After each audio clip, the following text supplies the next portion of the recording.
1860 was an important year in India's national consciousness.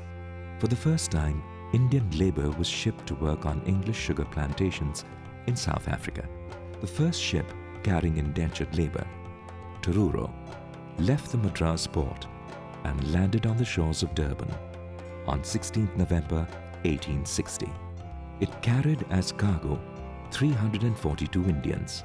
There were 190 male adults, 80 female adults, 36 young boys and 36 young girls.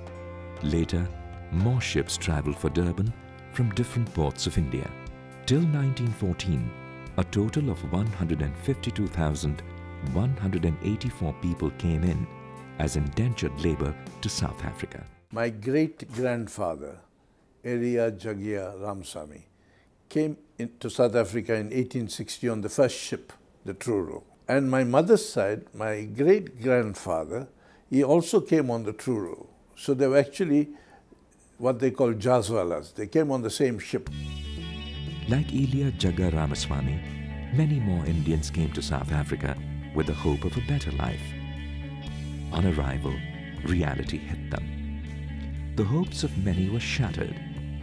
There was no proper accommodation, no shelter. There was an acute shortage of potable water. The living conditions were unsanitary and filthy. Many succumbed to illnesses, and this problem was compounded due to lack of medical facilities. But the influx continued. The reasons for them to leave India were many. India's textile sector was hit by a flood of cheap clothing from Great Britain, resulting in large-scale unemployment. Agriculture, too, was ravaged by increasing lagan, or taxation. It is in such circumstances India fought its first war of independence against the British Raj in 1857. The uprising was brutally snuffed out. Villages and towns were ravaged, forcing many Indians to emigrate and work in sugar plantations abroad. Sugar plantations were the main drivers of this movement of labour from India to places like Mauritius, Fiji and others. As slavery was banned in Great Britain, a new way of indenturing was devised to bind the worker to the job and his employer. The story of indenture is an epic story because this was the first time often people left a village. They walked to Madras. They then in a recruiting station for the first time meeting people from other castes, other villages. And the process of changing them begins because they were merely cogs in a labouring machine. They were given numbers. They were given a particular dress to wear and they were put on a ship.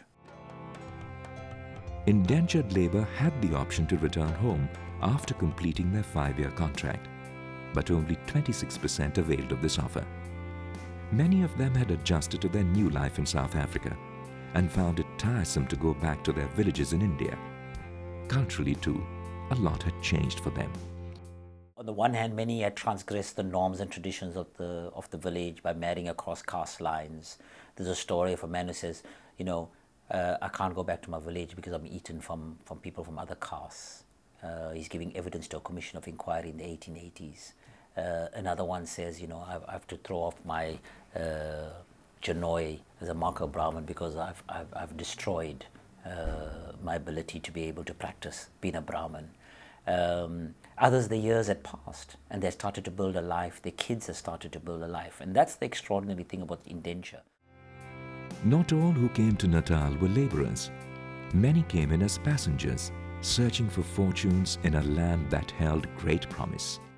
Well, the passengers came as traders, and because as the number of Indians increased, they obviously saw trading opportunities. So from the 1870s, passenger Indians started to arrive. Many of them became mega sort of business people, you know, started to own ships and so on. 140 years ago, when my late grandfather, paternal grandfather, came to these shores, he came as an entrepreneur, and he was a very astute businessman and coming to open up the new frontiers in Africa, as it were.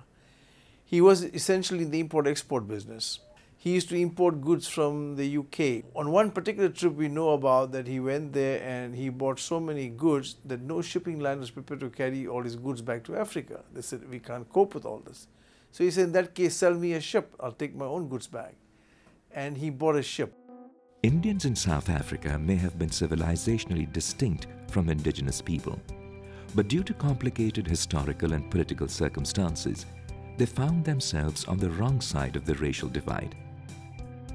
Apartheid hit Mohandas Karamchand Gandhi hard when he came as a barrister to fight a court case of a wealthy Indian family in South Africa. His transformation from Mohandas to Mahatma took place in South Africa. The turning point in his life came in Pietermaritzburg when he was thrown out of the first-class compartment of the train. Gandhi had a privileged education that gave him the confidence to look his oppressors in their eye.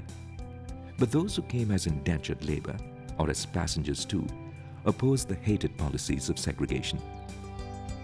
Organized political resistance to the white regime in South Africa came from Indians. We were discriminated against because we were Indians, like how African people were discriminated. We weren't allowed to live where we wanted to live. We weren't allowed to study where we wanted to. To go to university, we needed a special permit. So we were discriminated at every sphere of life, from the cradle to the grave. In some ways, Indians were the first to stand up to the injustice built into South African society.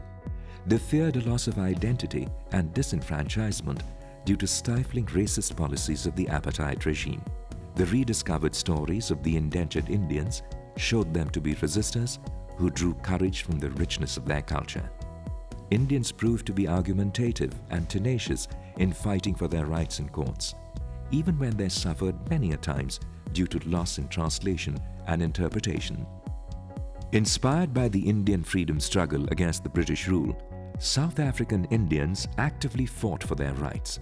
Many of them were at the vanguard of the resistance. They provided vision and direction for a non-violent movement.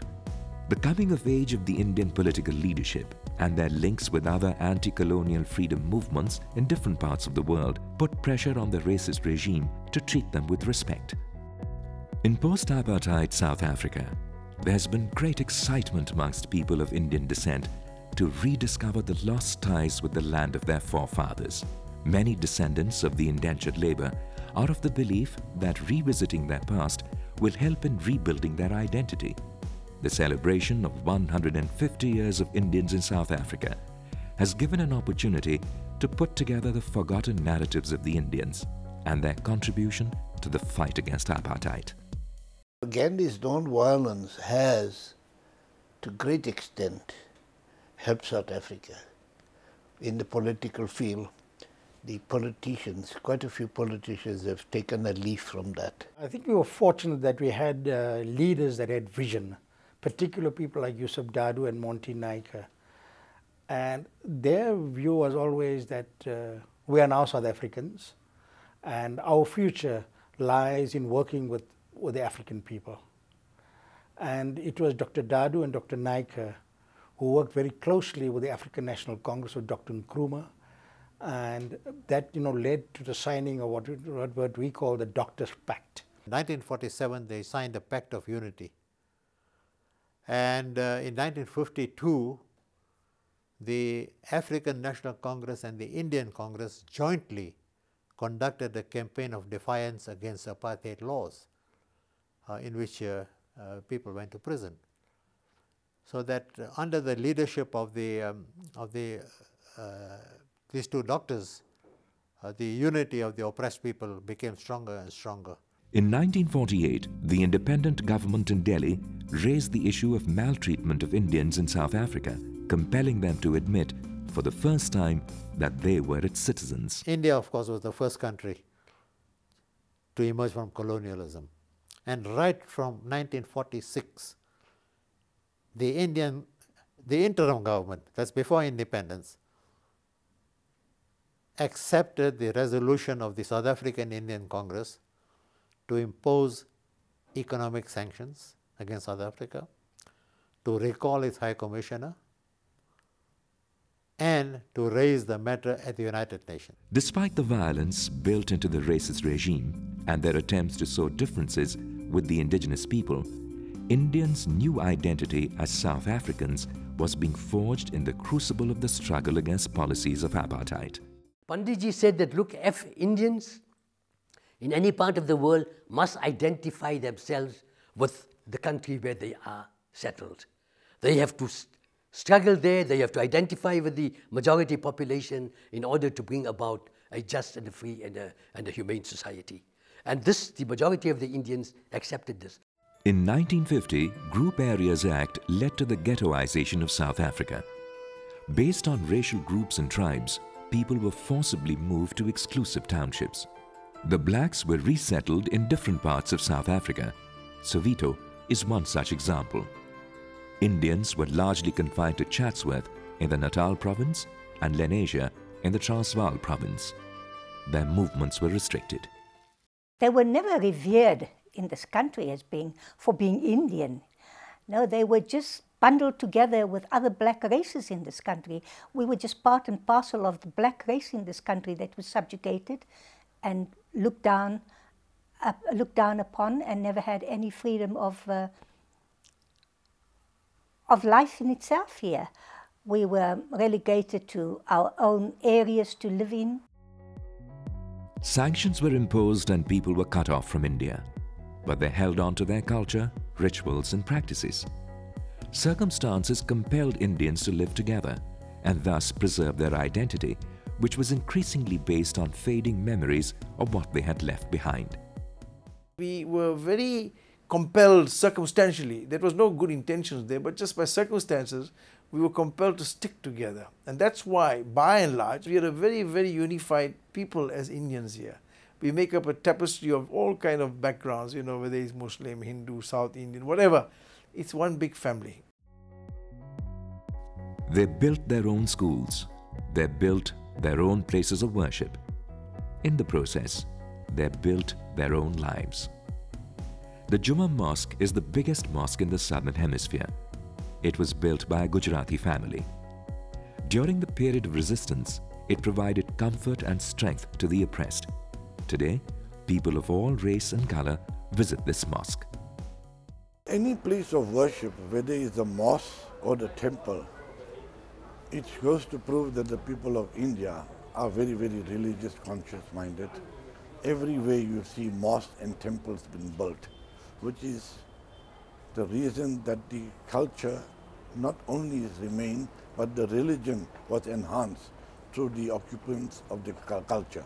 The heightened consciousness deepened the desire for freedom and equality. South African Indians became active participants in the drafting of the Freedom Charter in 1955. The Indian National Congress worked together with the African National Congress in putting together the Charter. But unity with the indigenous people came at a price. Severe repression followed, leading to the arrest of people of all races. In 1956, 156 Congress leaders were arrested and put on trial for high treason. The accused faced charges which claimed that they had participated actively in the campaign to draw up the Freedom Charter. According to the prosecution, the Charter visualized the abolition of all racial discrimination and the granting of equal rights to all. Combined with the slogan, "Freedom in our lifetime," the Charter was considered revolutionary as it would involve the overthrow and destruction of the existing state. That is what the struggle for freedom was about. That is what the Freedom Charter says, which was adopted in 1955.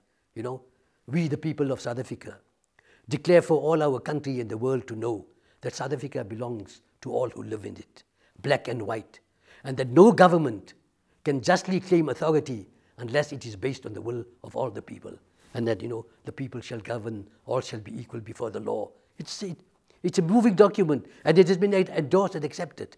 The Rivonia trial took place in South Africa between 1963 and 1964.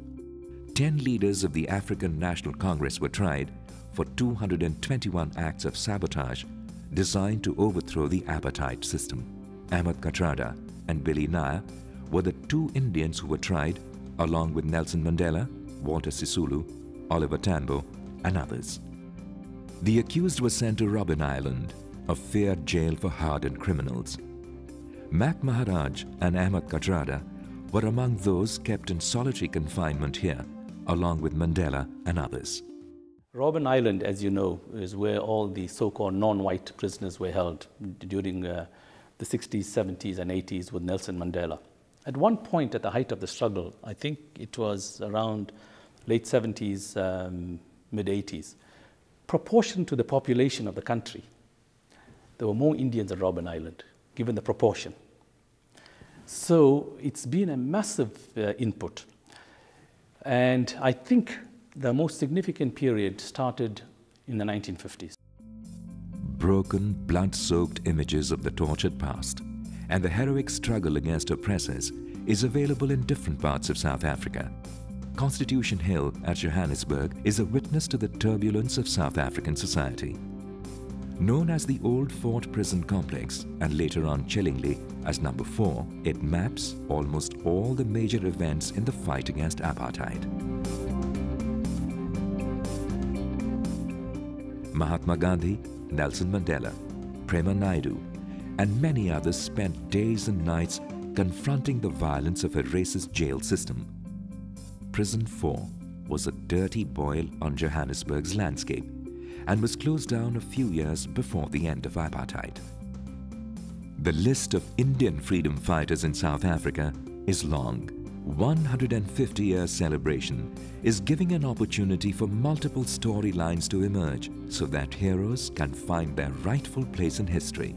It is also helping put into context the contribution of the comrades of Nelson Mandela in successfully putting an end to the apartheid regime. The government of independent India remained steadfast in ensuring that the racist government of South Africa did not earn international legitimacy. It broke all trade ties with Pretoria, a decision that provoked hostility of the regime towards local South African Indians. Policies of racial segregation were amply reflected in sports too. They wouldn't let Indians play sport. They will not allow Africans or white, Africans or colored or Indians to play sport for South Africa or for any representative team.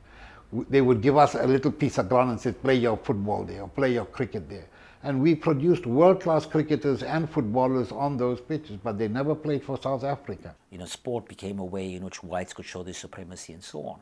But India, for example, becoming quite a powerful member of the boycotting sport. And you know, Vijay Amritraj writes this beautiful letter saying that he would love to win the Davis Cup, but he'd rather not have the Davis Cup trophy if black people are still going to be oppressed. In 1994, Nelson Mandela was elected as the President of South Africa. The rainbow had finally pierced through the dark clouds of discrimination, violence, and hopelessness. Creating South Africa as a multiracial democratic society was a big project. It required magnanimity, truth, and reconciliation, lest old ethnic racial rivalries turn the country into an inferno. President Mandela, showing sagacity and resolve, steered a careful course and ensured the country did not lapse into a civil war. He accommodated not only his oppressors, the whites, but also the Asians and other ethnic groupings. An enlightened constitution that gave its citizens universal adult franchise reordered the power equations after ANC came to power. We had a honeymoon period under Mandela, 94 to 99. That was the first election, 94 to 99. I think the country was the envy of the world in many ways. We adopted one of the best constitutions in the world. Mandela worked very hard at bringing about racial harmony. The progressive ANC leadership accommodated many of its Indian colleagues in important positions. Mandela became the first president of the African National Congress, and the very first parliament that was elected, there were a number of Indians who went to parliament under the African National Congress banner. And in fact, there used to be a saying that there are more people of Gujarati origin in the South African parliament than you had in the Indian parliament. Its resolute action helped in assuring many South African Indians that they would not have to leave the country of their birth to migrate to India or elsewhere. Strengthening of ties between New Delhi and the newly elected government facilitated in reassuring Indians of their stake in the Rainbow country. In 1990, India conferred its highest civilian award, the Bharat Ratna, on Nelson Mandela. After the end of the Apartheid regime, India restored full diplomatic status with South Africa by opening the High Commission in Pretoria. Nelson Mandela too visited India soon after he was elected president. It was his way of expressing his gratitude to India for its support. An inclusive and resurgent South Africa provided opportunities to Indian businessmen and professionals. India's new economic policies set off a new breed of entrepreneurs with a global vision. Indians returned to do business with South Africa after a gap of close to 80 years. South Africa is a terrific opportunity. First of all, it is a gateway to the rest of Africa. It's a country that works. It's a government that is really very enlightened, and it does have a large population and therefore a large market, large potential market. And South Africa will become more and more prosperous as we go forward. South Africa was the perfect starting point for us. First of all, because the business culture and climate there is one that's very familiar to us. It works according to regulations and rules which we understand in India. The market, of course, was highly developed compared to the rest of the continent. There was a consuming class. There was already an automobile crazy consuming class there. So for all those reasons, it made perfect sense to start in South Africa. Restoration of ties between the two countries opened up new market opportunities. India's prowess in information technology is much sought in South Africa. Leading IT education company NIIT and software giant Tata Consultancy Services, or TCS, set up their offices in South Africa. NIIT is mandated to train 10,000 students over a period of 5 years. The first batch is on its way to India to acquire IT skills and get on-the-job training. The strategic importance of relations between South Africa and India goes way back, and therefore for us this is one further opportunity in ensuring that again young people from KwaZulu-Natal will go to India, they'll get opportunity, they'll be exposed, they'll come back and they'll contribute in the economy. The Indian government, through its agencies, is providing important skills to the local people. National Small Scale Industries Centre, or NSIC's facility in Durban, is an example of how India is working with the new republic at different levels. Indian pharmaceutical companies also established themselves to supply inexpensive medication for HIV/AIDS as well as many other serious ailments. Diamonds have lent great sparkle to India's relationship with South Africa. 9 out of every 10 diamonds mined in South Africa get polished in Surat in India. Now, Indian companies like the Kotharis have created a polishing facility in Johannesburg to add more value to South African diamonds. Substantial Indian investment has come in the area of tourism. The Taj Group has recently opened its first hotel in Cape Town. Indian industrialist Vijay Mallya has a sprawling game reserve in Mabula near Johannesburg.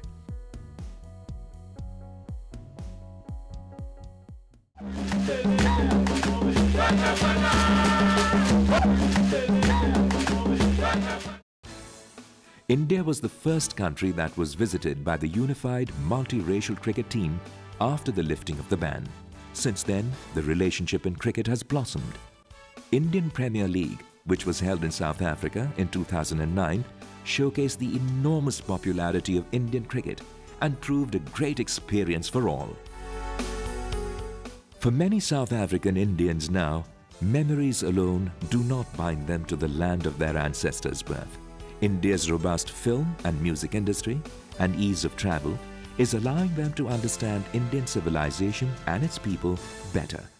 It's about making sure that our history is not lost and our value systems and our traditions and our cultures, which has shaped us, and it was those values, those traditions and those aspects that shaped our forebears to make the decisions that they made in terms of ensuring that through their blood, sweat and tears they provided educational institutions for our generation and given us business opportunities.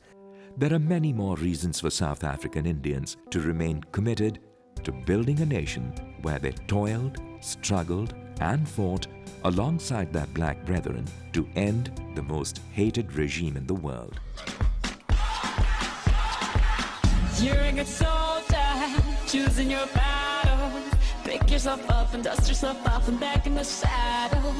You're on the front line, everyone's watching. You know it's serious, we're getting closer, this isn't over. The pressure's on. The manner in which they stood together with each other to make 2010 Football World Cup a success clearly reflected the spirit of a truly rainbow nation. 'Cause this is Africa.